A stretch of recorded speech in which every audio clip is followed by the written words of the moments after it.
A night of excitement and a night of firsts. 1.2 billion Catholics rejoice as the 266th Pope is chosen. And what a surprising choice it really was. Jorge Mario Bergoglio is his name. He's the former Archbishop of Buenos Aires. He's the first pontiff from the Americas, first Jesuit Pope, first non-European in almost 1,300 years. He's also the first Francis. So tonight we go inside this historic development for the faith. 7:06 p.m. Rome time, white smoke. And as that smoke rose and billowed into the night air, St. Peter's Square erupted. It was a moment of pure joy for them, of profound prayer, of the chance to witness history. Soon the square was packed with more than 100,000 rain-soaked people, their eyes turned upward in anticipation to the red-draped windows of the Loggia of St. Peter's, everyone waiting to see the new pope. The Vatican band marched into cheers, followed by the Swiss Guards, the Pope's personal troop. And then French Cardinal Torrent stepped out to pronounce the ancient words. Habemus Papam. We have a pope, but who? Sancte Romani Ecclesiae Cardinalem Bergoglio. Jorge Mario Bergoglio of Argentina waited in the wings, Vatican TV capturing the moments before he greeted the world under his new name. Pope Francis, the first of that name. A Latin American, where 40% of the world's Catholics now live. And back home in Argentina, ecstatic news broadcasts, para mí, emocionante, proclaimed the history in this moment. El Papa es Argentino. There's so much new about this. It's a Latin American for the first time. It's a Jesuit for the first time. He's taken the name of Saint Francis for the first time, which is clearly a signal that he wants to show a different face of the church. Face of the poor. He spoke softly, simply in Italian, addressing the crowd and the world as brothers and sisters. His first act as Pope Padre nostro was to pray the Lord's Prayer, the Hail Mary, the Gloria. Venga il tuo regno, ma liberaci dal male. When you look at that piazza and you look around the world at the celebrations going around the world, you have to realize it's a moment of an adoption. 1 billion Catholics have just been adopted by a new spiritual father.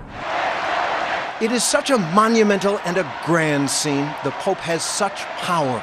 But as if to comment on all that, Pope Francis then did something popes don't do. Facciamo in silenzio. Before giving his blessing, he asked for theirs, for ours, and bowed in silence.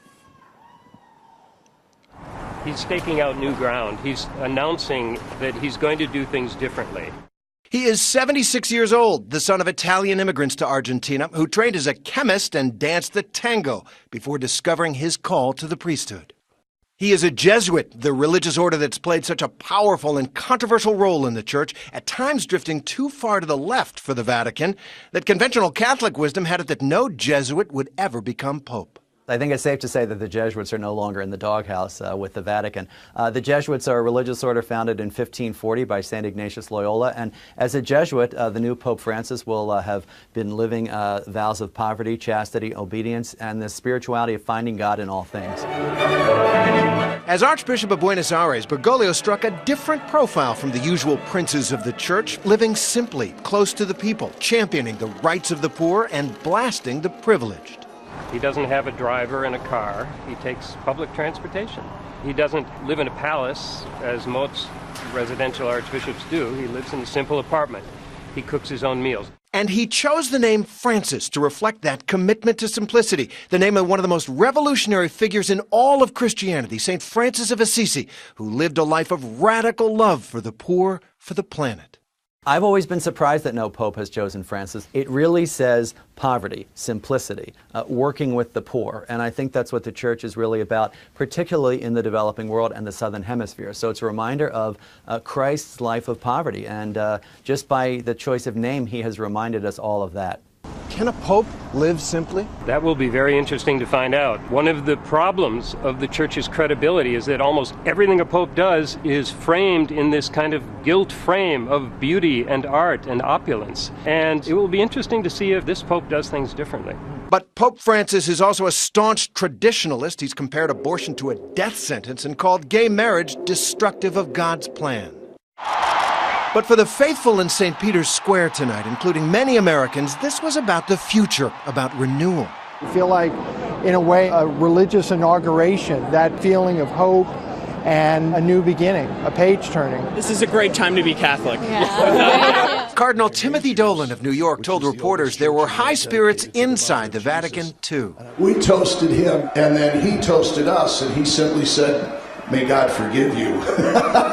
In the end, high above them all in the loggia of St. Peter's tonight, this shy man of Latin America gave the traditional papal blessing, Urbi et Orbi, to the city and the world. Et Filii, et Spiritus Sancti. And then, buonanotte e buon riposo. He said a simple good night and slipped back into his new home, his new and very different life.